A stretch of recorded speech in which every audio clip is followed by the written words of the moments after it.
And for the first time, President Trump landed at Camp David this morning to meet with his cabinet.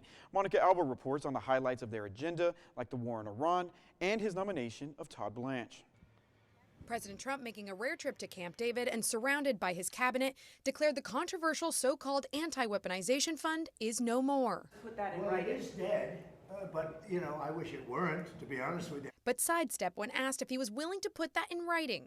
And that's what's holding up the vote on Todd Blanche to be the next Attorney General. Todd Blanche is a very, very good man, and he shouldn't be in the middle of this. He should be approved forthwith. Republican Senators John Cornyn and Tom Tillis want written confirmation that the $1.8 billion fund is actually dead and won't come back.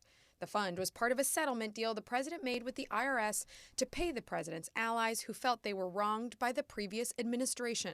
The fact that they're balking at putting that in writing tells me that they were hoping to get by with this settlement agreement and his testimony and then revitalize those provisions at a later date. The president says Cornyn is holding up the vote to get back at him for endorsing his opponent in the Texas primary. He thought this was the most incredible person. Then when he lost because of me. I endorsed somebody else. Cornyn denies that accusation and says there are many more senators who have big concerns with the fund. Senator Tillis is retiring and will leave office in January as well. While the president tackles his domestic dilemma, he's also focused on the war in Iran, with hostilities reigniting after a brief period of calm. We'll be hitting him.